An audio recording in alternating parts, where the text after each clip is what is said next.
Hi, I'm Tristan, and this is Thinking About Politics.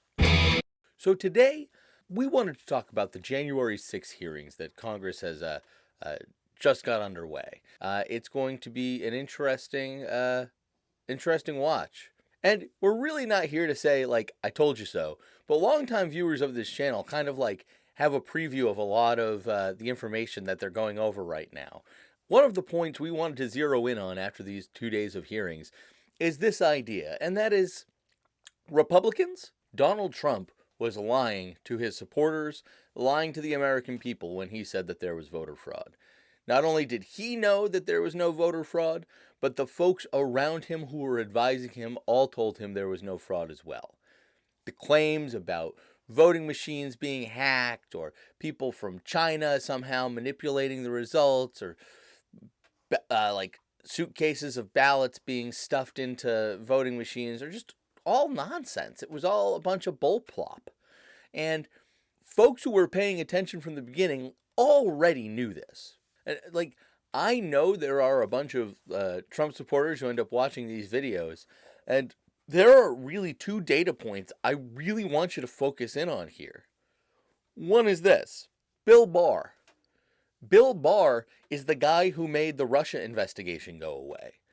Bill Barr is the guy who got up in front of cameras and said that the Russia investigation exonerated Donald Trump, which, by the way, it didn't. Finally, the special counsel investigated a number of links or contacts between the Trump campaign officials and individuals connected with the Russian government during the 2016 presidential campaign. After reviewing these contacts, the special counsel did not find any conspiracy to violate U.S. law involving Russian-linked persons and any persons associated with the Trump campaign. So that's the bottom line. So this was an extremely loyal Trump acolyte in this position. And his opinion of claims of voter fraud, well, let's hear him tell us. Repeatedly told the president in no uncertain terms that I did not see evidence of fraud and that would have affected the outcome of the election. And frankly, a year and a half later, I haven't seen anything to change my mind on that. I made it clear I did not agree with the idea of saying the election was stolen and putting out this stuff, which I told the president was bullshit. And, I didn't want to be a part of it, and that's one of the reasons that went into me deciding to leave when I did. You can't live in a world where the incumbent administration stays in power based on its view, unsupported by specific evidence, that there was fraud in the election. As Representative Cheney said in her opening statement, Bill Barr was the top cop. He's the #1 law enforcement officer in the United States. He also broke with sort of long-standing Justice Department precedent and actually went in and investigated, sort of case by case, claims of fraud based on specific and credible information. He found none. And Trump clearly knew about this finding. So if nothing else, that data point should get you curious.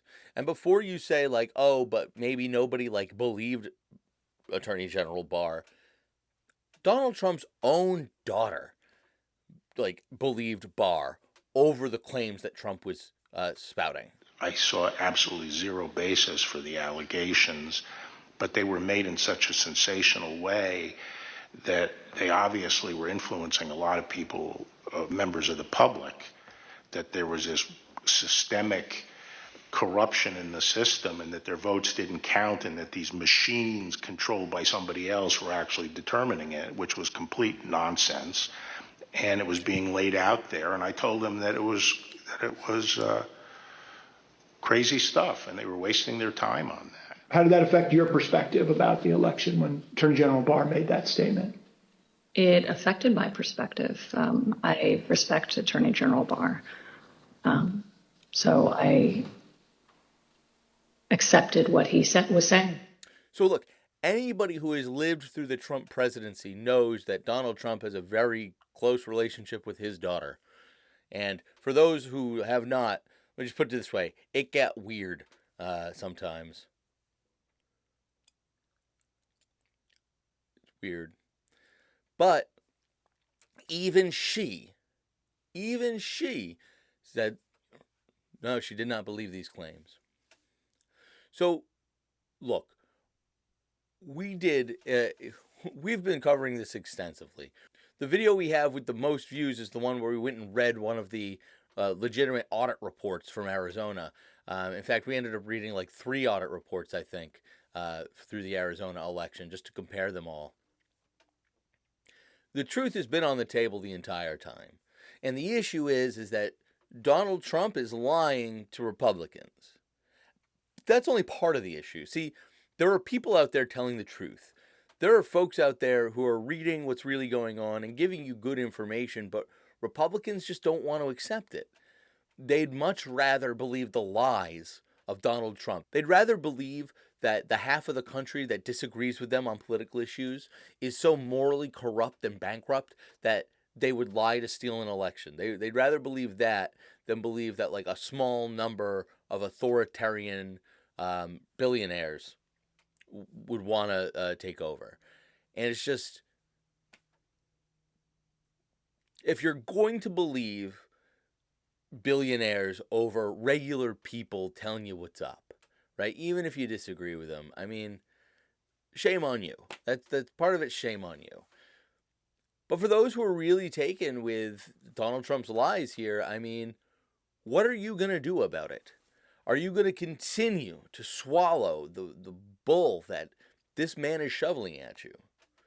Are you just going to like move on and say, no, that's fine, next Republican, and then go and vote for the next Republican who will lie to you about these sorts of things? Or are you going to do the right thing and get angry? Are you going to get angry enough to do something and clean your own house of these lying demagogues? You know, the way Republicans treat folks who have told them the truth, it doesn't fill me with a ton of hope. And again, it's 2022. It's an election year. If you're going to the polls and you're going to vote for your member of Congress this year, are you going to vote? Are you really going to vote for somebody who is trying to like tell you that the 2020 election was stolen and that, you know, there was Chinese and Venezuelan and German conspiracies to coordinate with a voting software company to throw the election in Arizona? Oh, by the way, they were also colluding with a Republican governor there.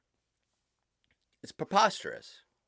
Or is it more likely that someone who has lied before, someone who lies in their personal life, who has cheated on taxes, who has been unfaithful in marriage, someone who inherited all their money, someone who pays hush money to porn stars, someone who said before the 2020 election that he would not agree to a peaceful transfer of power, isn't it just possible that that person was lying to you for their personal gain? Alternatively, maybe there's a vast conspiracy of about 150 million Americans. Whichever one you think is more plausible, my friends. So, Republicans, have a little self-respect. Stop being lied to by people like this. The real bad news is that so many politicians have seen it beneficial for them to buy into this lie politically, right? So few have been brave enough to speak truth to power and to say the things that need to be said. The good news is that we, the people, still elect these jokers. We can make a different choice. Anyway, that's going to be it for me. Y'all been great. I hope to see you again next time. But until then, I ain't got time keep to thinking. kiss you now. I'm busy